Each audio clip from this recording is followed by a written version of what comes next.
नमस्कार. आधार महाराष्ट्र न्यूजमध्ये आपलं सहर्ष स्वागत आहे.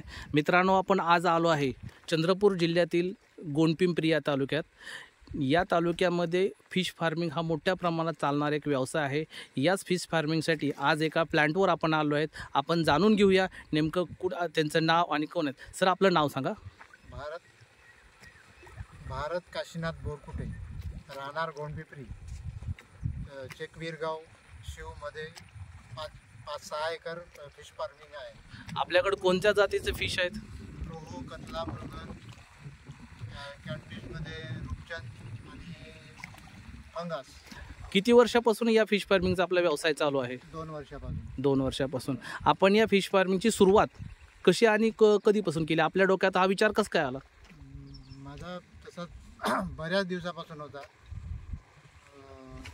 4 वर्षाच्या अगोदरच विचार होता. ते आपला मत्स्य विभागाला गेलो. 4 वर्षापासून मी त्यांच्याकडे चक्रा मारल्या. सुरुवात मी अर्ध्या एकरापासून केली. आता माझ्याकडे 6 एकर आहे फिश फार्म. सर, आमच्याकडे सध्याच्या परिस्थितीमध्ये रहू, कतला, नीलगर, चंदेरा, ग्रासकप आणि कॅटफिशमध्ये रूपचंद आणि परत पंगाशियस मासे आहेत. चला बघू, चला रूपचंद मासा बघू. चला, आपल्याकडे रूपचंद मासा आहे सर. याच्यामध्ये जवळपास 2,500 ते 3,000 मासे आम्ही इथं सोडले. आता ते 1 ते 1.5 किलो वजनाचे झाले आहे.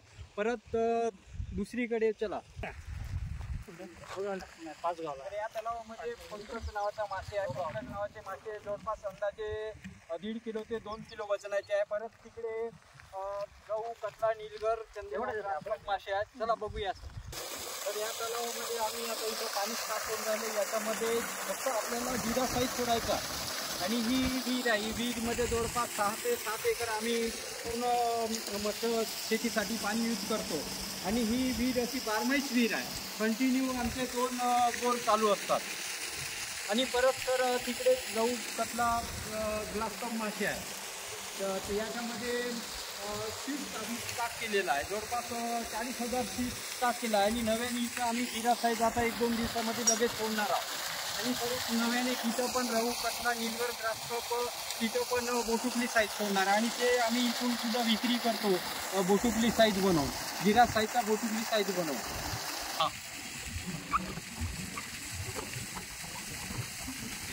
बद्दल कोणाला काही माहिती पाहिजे असल्यास सीटसाठी तर आम्ही योग्य दरात उपलब्ध करू.